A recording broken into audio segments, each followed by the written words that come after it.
This is the respiratory system. This is the trachea of the respiratory system. Goes down into this. These are the lungs right here and right here. This is the heart, or the thump thump. Here's this in this area would be the diaphragm. Get back down there.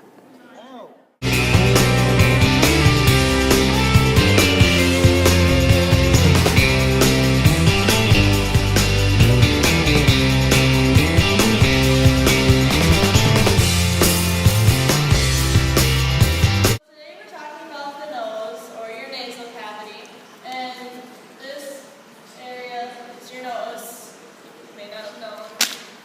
And the nose has coarse hairs that stops airborne particles like dust, sand, and bugs. So this is your frontal sinus in this area right here. Okay. And this is your little internal hairs back here. This is the nasal truncae. Okay, it's really funny. This is your nasal vestibule. And then this is your external air, where you breathe in oxygen. And then it goes down to the trachea and your pharynx. And then you go down more. I'm just going to take out your lung there, Steve. Okay. And then it goes down into your bronchus, which is this little part right here, and then to your bronchioles, little branches right here, in the lung. The lung almost fell out. And then it goes into the lung, and then your diaphragm pumps the air, and that is the nasal cavity. Thank you for joining us. The trachea, or windpipe, is a long and flexible tube, about 1 inch in diameter, about 4 inches in length. It brings oxygen down into the lungs, when the diaphragm expands or contracts.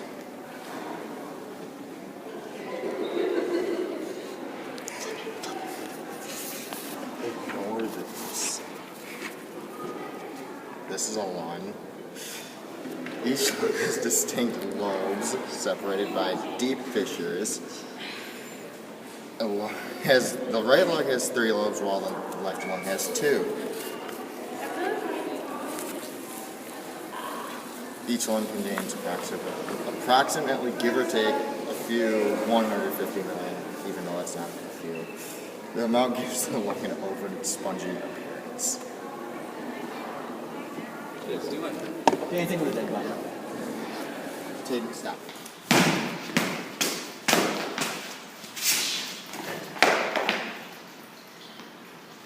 What my classroom is always like.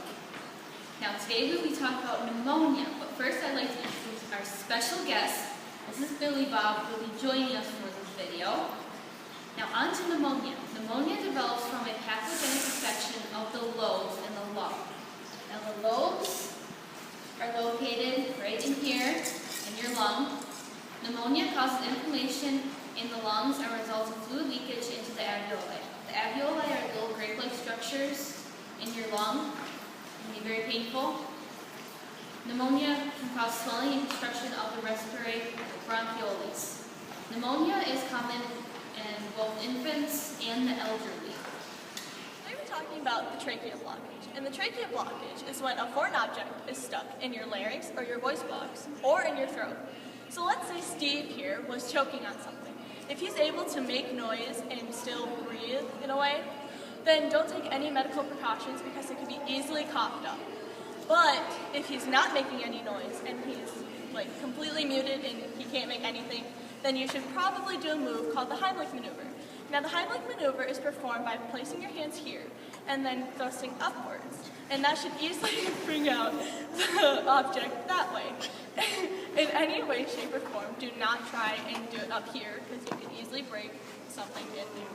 So, thank you for talking about the trachea blockage. Tuberculosis, or TB, results from a bacterial infection of the lungs. Bacteria colonizes the respiratory passageways, the interstitial spaces, or the alveoli. TB can cause night sweats, spagitude, weight loss. There are 2 main types of TB. One is antibiotic resistant, which you would die, and antibiotic treatable, which you would be safe. Right, Steve? capillaries. Now, capillaries are the smallest of the body's blood vessels. They're only 1 cell thick, and they are the sites of the transfer of oxygen and other nutrients from the bloodstream to other tissues in the body. They also collect carbon dioxide waste materials and fluids for return to the veins. Now, since there are a few different types of capillaries. So there's filtration, and a fluid exits the capillary as the capillary's hydrostatic pressure is greater than blood osmotic pressure, meaning like it filters the carbon dioxide and brings it to the veins. Now, next is the no-net movement, and the no-net movement is also the mid-capillary and the net filtration pressure.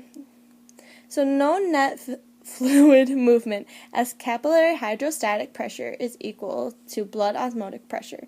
So this means that nothing's going to move in and out and towards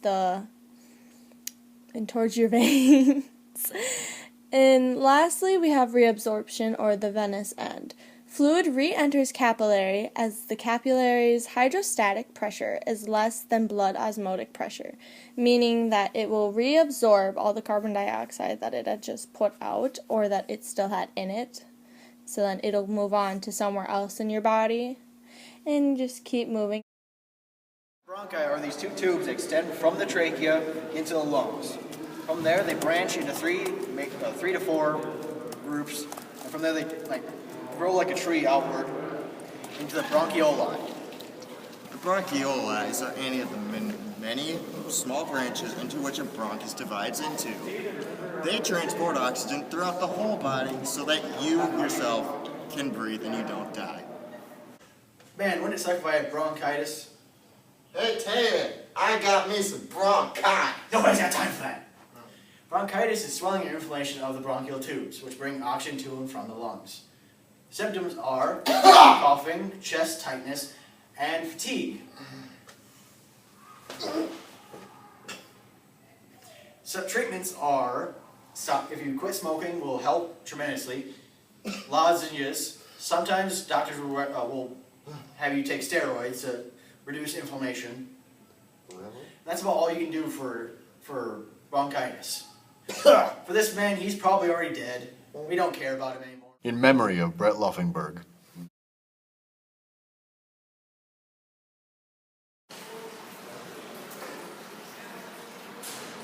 Brett, give me another meter stick.